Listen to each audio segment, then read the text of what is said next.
brought to you by GTNews. My name is Mariah Bacon. And my name is Sean Martin, and we'll be your anchors for this evening. It has come to our attention that trees and farmers worldwide are crying out as the tree death toll continues to rise due to amplified drought conditions from global warming.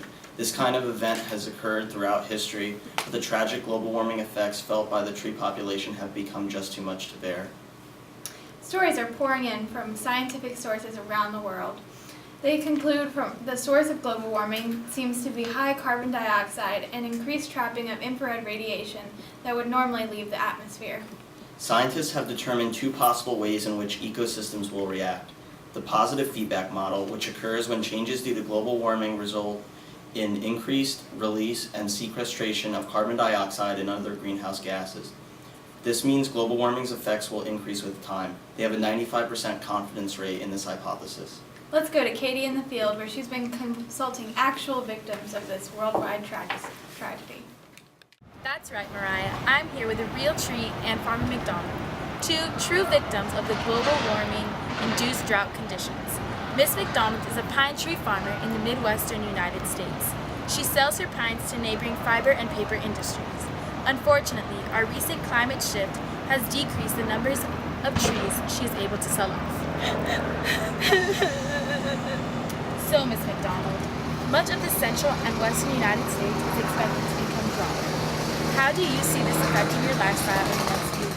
Well, it not only influences my life, but everyone's. These conditions could affect agriculture in the regions you mentioned, which could ultimately limit the global food supply. Not only will my stomach be empty, but my wallet too.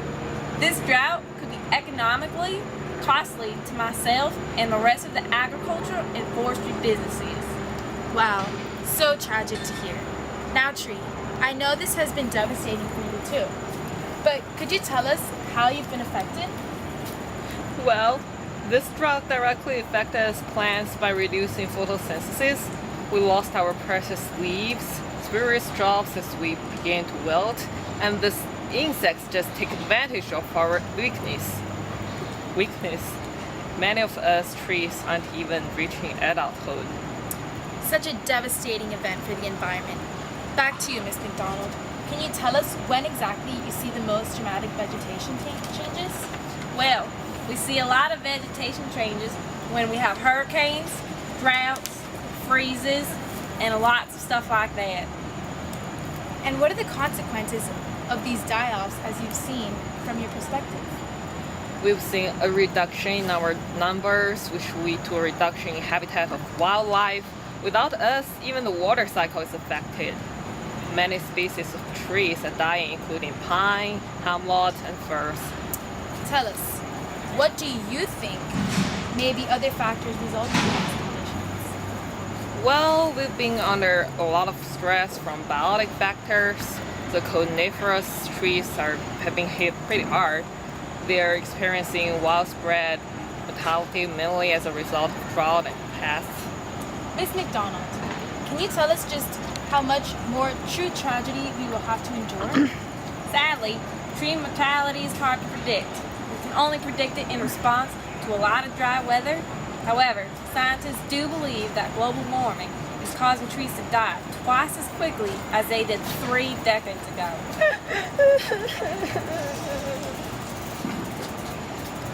A survey of the trees that were both young and over 200 years old found that the death rate was increasing in trees of all ages.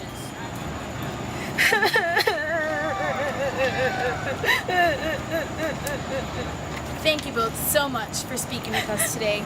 I know how hard it must be for both of you. Back to you, Mariah and Sean. So there you have it, folks. Forests may become sparser and store less carbon, increasing global warming even more. Not to mention they may also emit more greenhouse gases due to dead material decay. This is a tragedy, a true tragedy indeed. However, some ways we can slow down global warming is by being more friendly to the environment. Some cities are turning towards greener solutions, such as electric cars.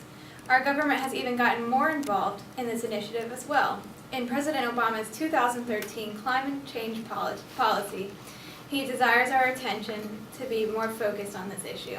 Yes, our hope is that With these new policies, the United States can decrease its contribution to global warming significantly. Thank you for tuning in to GT News. This is Mariah Bacon and Sean Martin. Go Jackets.